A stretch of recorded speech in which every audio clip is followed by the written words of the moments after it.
พากันเดินทางฮอดแล้ววัดลืออำนาจที่อำนาจเจริญบ่คิดบ่ฝันว่านี่คือส่วนท้ายวัดมีทั้งหมักโมมีทั้งส่วนดอกไม้หลวงลุงหลวงตากับธิดาลาวหาบเครื่องหาบของลงมาให้เพื่อจะปิกนิกโอ้ยสุดยอดหลายทักทายสบายดี FC แฟนคลับของน้องธิดาลาวมดสุผู้สุคนก็แล้วกัน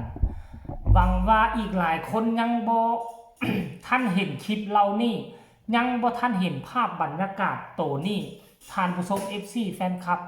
ซึ่งมันเป็นภาพบรรยากาศที่ค่อยเห็นแล้วโอ้ยทีแรกค่อยก็คิดว่าทั้งครอบครัวของศรีวิไลพากันเดินทางกับสารคามแล้วก็เลยพากันไปซื้อฮอนดอกลูกซีนมาปิ้งอยู่ท้ายนอนนาคาเฟ่ฉันดอกเพราะว่าบรรยากาศมันเป็นแบบนั้นเด็อยู่ข้างๆคลองข้างๆหนองแล้วก็มีสวนแตงหมอกแตงโมเห็นนานผักกาดเก่าๆมีฮอดสวนตะเวนมีฮอดสวนดอกมงดอกไม้ท่านผู้ชมไผจะไปคิดว่านี่คืออยู่ในวัดทั้งทีมงานศรีวิไลบ่ได้เดินทางกลับมุ่งหน้าไปถึงอำนาจเจริญไปที่วัดลืออำนาจแล้วไปเจอกับหลวงตาเจอกับหลวงลุงเพิ่นพาลงไปเนาะเพิ่นพาลงไปเก็บหมักแตงโมสดๆปลูกจากธรรมชาติเก็บด้วยตนเองกับน้องธิดาลาวแล้วซ้ำบ่นำเพิ่นให้คนอยู่ในวัดในบ้านแหละเอาสาดมาปูเอาเตามาดังไฟให้แล้วก็ให้ทีมงานศรีวิไลไปซื้อฮอนดอกซื้อลูกซีนมานั่งปิ้งมานั่งจีแล้วก็ซ้อมห้องลำทำเพลงเอาไว้ซึ่งค่อยคิดว่าอยู่บ้านของพ่อผู้ศรีวิไลแล้วใดที่แท้อยู่ทางด้านหลังวัดคือมาอุดมสมบูรณ์แท้วัดแห่งนี้น่ะชื่อว่าวัดลืออำนาจแม่นบ่ล่ะก็เป็นหลวงตาก็เป็นหลวงลุงนั่นแหละหลังจากที่น้องธิดาลาวไปเก็บหมักแตงโมมาเรียบร้อยแล้วปูซาดแล้วพาหมักแตงโมออกมาแดงอ้วยห้วยหลังจากนั้นก็ดังไฟขึ้นปิ้งพากันปิ้งพากันจีอันนี้น่าจะเป็นการอุปถัมภ์ของทั้งหลวงลุงหลวงตาบ่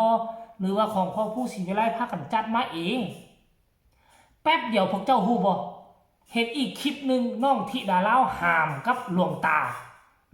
ก็จับไม้แล้วนี่มาธิดาลาวก็ใส่บาพาสองคนพากันหามมาผู้นึงเป็นหลานสาวผู้นึงเป็นหลวงตาหามมาไปใส่คุมาเบื้องนึงกับธิดาลาวจับมามอแล้วเป็นซ้ำกับแตะปิ้งคิดว่าหามอีหยังมาซั่นดอก หลวงตาก็หอบแน่เพราะเป็นผู้เฒ่าธิดาลาวก็ย่างไว้วับแบบบ่ท่าเพิ่นเลยนะ เพิ่นก็หอบก็เมื่อยเป็นได้เนาะย่างมามอแล้วเอาโอ้ธิดาลาวไปเอาถ้วยเอาบ่วงเอาจานพออยู่ทั้งวัดทั้งว่าน่ะจะมีถ้วยมีบ่วงมีจานหลายได้ประชาชนอยู่อ้อมข้างผู้ใดบ่มีผู้ใดบ่พอเครื่องของบ่พอใช้บ่พออย่างต่างๆก็มายืมกันวัดนำว่าอยู่ทางลาวทางไทยเฮาเฮ็ดคือกันเบิดธิดาลาวก็ไปเอาถ้วยเอาบ่วงเอาจานในเมื่อมีแล้วของกินน่ะฮอนดอกลูกซีนมีแล้วหมักโมก็มีแล้วยังเหลือแต่ถ้วยบวงจานซามเป็นหน้าที่ของธิดาลาวไปเอาแล้วเพิ่นเอามาบ่แพ้หลวงตาหามาช่วยโอ้ยท่านผู้ชมเว้ยตั้งแต่เกิดมาน่ะบ่เคยเห็นนักห้องหมอลำคนใดสนิทสนมกล้าเฮ็ดแบบนี้ด้วยความว่าเนาะเป็นคนเป็นตาฮักตาแพงอายุยังน้อย11-12 ปีและเฮ็ดโตเป็นตาฮักตาแพงนอกจากคารวาสพ่อแม่จะหักแพงจะหักหอมแล้วครูบาอาจารย์พระสงฆ์อยู่ในวัดเขาก็ยังอีดูเมตตาเสริมความให้เลี้ยงสาของน้องธิดาลาวกับกลายมาเป็นความเป็นตาหักเฮ็ดให้พระอยู่ในวัดนั่นวัดนี่ก็หักกะหอมหักหอมในหน้าที่นี่บ่ได้หักหอมแบบสู้สาวเด้หักหอมซ้ำลูกซ้ำหลานโอ้ยท่านผู้ชมเอ้ยให้ทุกคนไปเบิ่งคลิปเรานี่สะก่อนขออนุญาตจากเจ้าของคลิปคือพอพูดแล้วจังมาพ้อกันในช่วงต่อไปชมพร้อมๆกันเลยอีร้อยหน่อยมาวัดหลวงปู่เลื่อมนาจค่ะมาวัดหลวงปู่เจ้าคณะจังหวัดหลวงปู่ย่างน้ำกลนหลานสิพาไปเบิ่งอันนี้พระสันว่าเพิ่นปู่บักโม่ไปทากันว้า ดบาดที่นี่ แม่ลิงหน่อยแลนเลยบาดนี่โอ้มาวัดหลวงปู่ไม่อดอยาก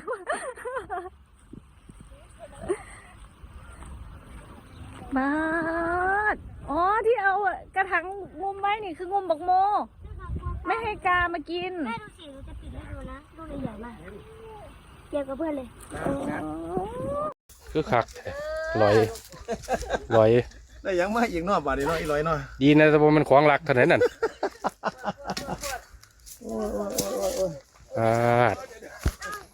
อ๋อย่างกับบ่ทาฮอดปูบัดนี่เป็นหลักหยังมาละลอย ร้อยเสื้อที่ บ่ได้ลักไปหยิบมาซื่อๆบ่ได้บอกเพิ่นติ ลืมตัวยิงแก้วตัวยิงรอบหนึ่ง ลิงต้องลิงกำทัวแล้ว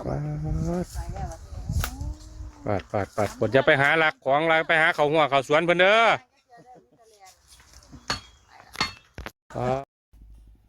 เห็นบ่ทุกคนพวกเจ้าเบิ่งแล้วพวกเจ้าฮู้สึกเป็นแนวใดค่อยเบิ่งแล้วค่อยก็ฮู้สึกมีหอยยิ้มไปนำเบิ่งแม่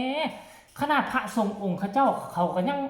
อีดูสงสารแล้วก็เมตตาน้องที่ดาลาวขนาดนี้สวยน้องคนถ้วยคนบวงออกจากสางมาให้ฮอดปลาท้ายวัดเพื่อจะให้หลานสาวธิดาลาวได้กินข้าวกินน้ำได้กินสิ่งที่ตนเองอยากกินมีโมหมักแตงมีฮอทดอกลูกชิ้นมาปิ้งมาจีแล้วก็มาเฮ็ดมินิคอนเสิร์ตเพื่อฝึกฝนรอหรือว่าค่ำคืนนี้มีงานอยู่ที่วัดลืออำนาจในอีกบ่ที่จะได้มาช่วยการช่วยงานอยู่วัดลืออำนาจในอีกบ่ท่านผู้ชมให้ติดตามเด้อบ่เพราะว่าบ่เห็นการเคลื่อนไหวของพ่อครูได้ยินแต่ว่าเดินทางต่อที่วัดลืออำนาจจังหวัดอำนาจเจริญแต่บ่เห็นผู้ใดบอกว่ามาเฮ็ดงานมาภารกิจอันใดอันนี้ต้องให้ติดตามมือแรงนี่คันเห็นไล่สดพ่อครูนั่นก็หมายความว่าได้ขึ้นเวทีช่วยทั้งวัดลืออำนาจเป็นแท้แน่นอนท่านผู้ชม FC แฟนคลับอันนี้คือการเคลื่อนไหวสดๆฮ้อนๆปัจจุบันนี้ยังไล่สดอยู่บ่หรือว่าจังไดอันนี้ค่อยบ่แน่ใจก็ฝากฟังคลิปนี้การเคลื่อนไหวของครอบครัวศรีวิไลเอามาฝากเอามาต้อนกันซ้ำนี้ก็แล้วกันนะฝากทุกคนกดไลค์กดแชร์กดติดตามที่สำคัญอย่ากดข้ามโฆษณาท่านใดมีคำตำหนิติชมหรืออยากส่งข่าวส่งกำลังแห่งใจให้ครอบครัวธิดาลาวก็สามารถส่งมาทางใต้คอมเมนต์ได้สำหรับคลิปนี้ก็น่าจะลาทานผู้ชมไปเพียงซ้ำนี้สบายดี